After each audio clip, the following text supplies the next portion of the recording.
sitting in the back of the car. I think suckling shoes were just about there. The facades of the buildings had collapsed and you could see inside the buildings. The human race is incredible in its ability to recover. And Christchurch will recover from this. You can become an amazing beacon for how a new urban way of living can be created.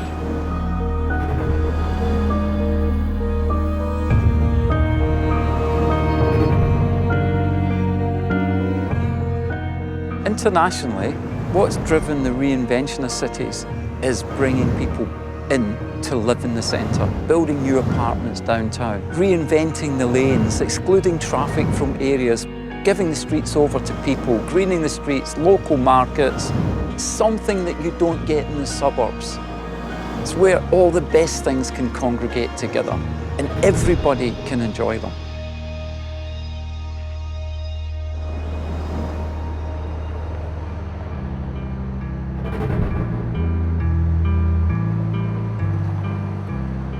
New build is large corporate and government offices.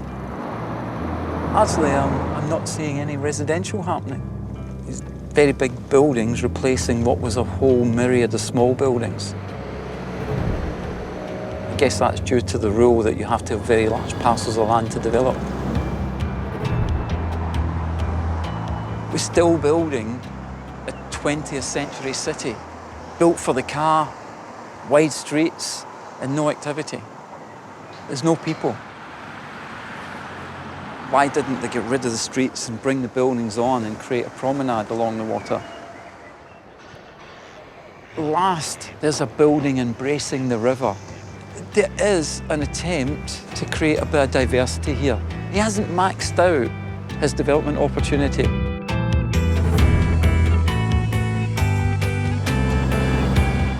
But I wonder if a large strip of bars overlooking the river is really the way to go. You can see it happening, can't you? You can see them coming out of the pub and going.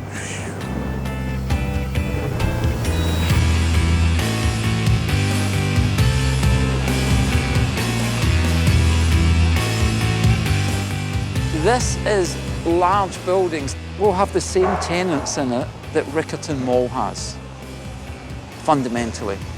National brands, international brands. If you were going to build new, you should replicate things that are already working. What Restart Mall shows, small pedestrian streets, small retail outlets, that fine grain that I keep talking about. But there was an opportunity to maybe put residential above the shops.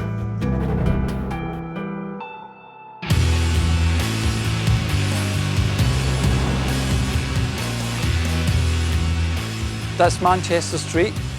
This is in the East Frame. There's going to be 900 houses in this area. That's going to be fantastic for the city. That's 900 families populating this part of the city. But it's a big project. One big developer, one big construction company. Will it provide the diversity that the city needs and deserves? I mean, this is still my favourite part of the city. But again, we get that creeping cancer of the large office building coming in, killing the small grain, the fine grain of the city.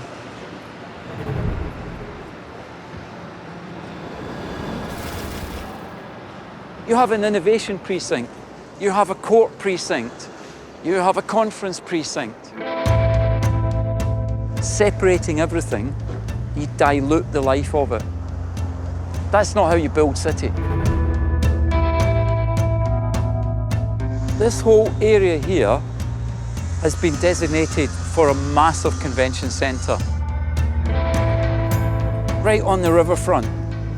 And what's it meant to do? Bring people into the city. But what kind of people? This will be full of dentists from Nebraska and Alabama one day, learning about root treatments. It is huge. Look at the way I'm still walking. I need a lunch, cut lunch to get around this building.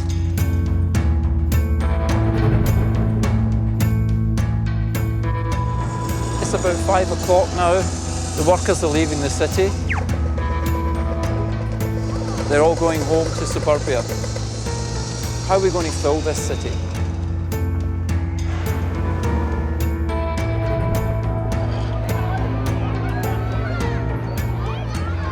This is a real anchor project.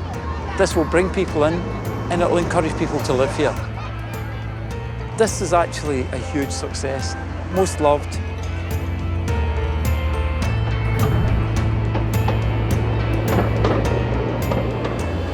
We need people living in the city, we need people working in the city, craftspeople, artisans.